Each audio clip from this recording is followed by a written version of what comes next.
भगवान शिव की सुप्रसिद्ध कथा के साथ लाला जनागल का आप सभी को प्यार भरा ओम नमः शिवाय। बहुत समय पहले एक गांव में एक बहुत ही धनवान साहूकार रहा करता था। साहूकार और उसकी पत्नी के जीवन में किसी भी चीज की कमी नहीं थी, लेकिन वे दोनों हमेशा एक ही समस्या से चिंतित रहते थे। ये समस्या थी कि उनकी एक भी संतान नहीं थी। संतान के लिए साहूकार शिव भक्ति में लीन रहता था। वह प्रत्येक सोमवार को व्रत रखता था और मंदिर जाकर शिव गौरी की पूजा श्रद्धा भाव के साथ करता था। साहूकार के इस भक्ति में अंदाज को देखकर पार्वती माँ उससे अत्यधिक प्रसन्न हो गई थी। पार्वती माँ ने भगवान शिव से कहा कि वह साहूकार की इच्छाओं को पूरा कर दे। इस पर भगवान शिव ने अपनी प्रतिक्रिया देते हुए कहा कि एक प्राणी अपने कर्मों का फल उसके जीवन में भोग कर जाता है।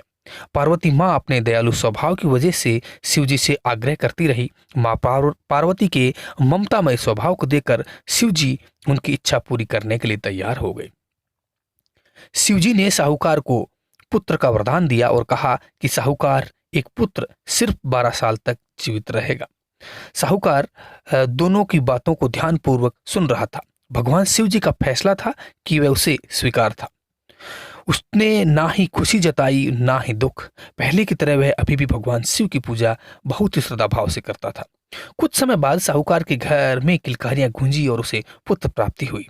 धीरे धीरे समय बीतता गया और उसका पुत्र 11 वर्ष का हो गया था।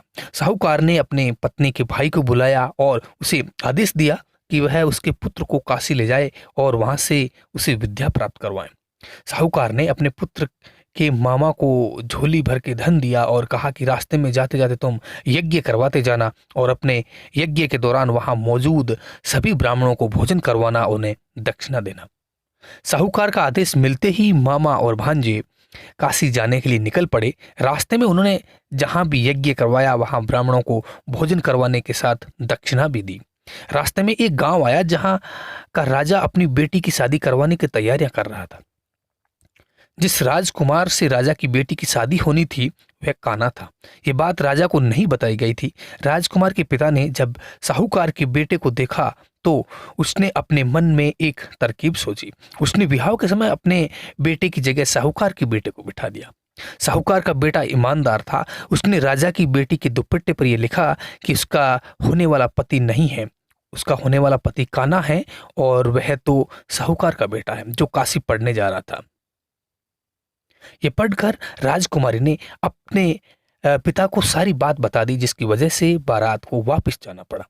कुछ दिनों बाद मामा और भांजे काशी पहुंच गए और वहां जाकर यज्ञ कराने लगे। जिस दिन साहूकार का बेटा 12 साल का होने वाला था उस दिन भी यज्ञ कराया गया। थोड़ी देर में साहूकार के बेटे ने अपने मामा से कहा कि उसकी तबीयत खराब लग रही है, वह अंदर सोने जा रहा है। भगवान शिव ने साहूकार के बेटे के विधि में जो लिखा था ठीक वैसा ही हुआ। अपने भांजे को मृत पाकर मामा रोने लगा। उसी दौरान मां पार्वती और भगवान शिव वहां से जा रहे थे। अपने रास्ते में माता पार्वती ने शिव जी से कहा कि यह इंसान बहुत कष्ट में दिख रहा है, आप इसके सभी कष्ट दूर कर दीजिए। जब भगवान शिव ने देखा कि ये वही बालक है तो उन्होंने कहा कि मेरे कहे अनुसार इस बालक ने अपने 12 वर्ष पूरे कर लिए हैं। मां पार्वती ने ममता दिखाते हुए महादेव से बालक की आयु बढ़ाने के लिए आग्रह किया। मां पार्वती की बात सुनकर भगवान शिव ने साहूकार के बेटे को जीवन को बढ़ा दिया। काशी से अपनी शिक्षा पूरी करने के बाद मामा और भांजा वापस अपने गांव की ओर जाने लगे। रास्ते में वही गांव आया जहां उसकी शादी कराई गई थी। मामा और भांजे ने यज्ञ करवाया। उसी दौरान राजा को साहूकार का बेटा दिखा। राजा मामा और भांजे को अपने महल ले गए और वहां से उनके साथ अपनी बेटी को विदा कर दिया।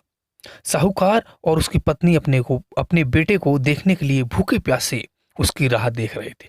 उन्होंने ये सोच रखा था कि अगर उनको अपने बेटे के मृत होने की खबर पता चली तो वह भी अपनी जान दे देंगे। जब उनको पता चला कि उनका बेटा सही सलामत है तो वह बहुत खुश हुए। जिस दिन उनका बेटा घर आया था उस रात साहूकार के सपने में भगवान शिव जी ने दर्शन दिए थे। भगवान शिव जी ने कहा कि वह साहूकार के व्रत और कथा सुनने से बहुत खुश हुए हैं, इसलिए उन्होंने उसके पुत्र के जीवन काल को बढ़ा दिया। इसलिए कहा जाता है कि सोमवार का व्रत करने से और पूजा के बाद कथा सुनने से भक्तों की सभी मनोकामनाएं पूरी होती है। जी हाँ दोस्तों, ये भगवान शिव की कथा आपको अच्छी लगी है तो प्लीज़ लाइक करें, साथ ही साथ अपने दोस्तों के साथ शेयर भी करें और कमेंट्स में ओम नमः शिवाय लिखना न भूलें। ओम नमः शिवाय।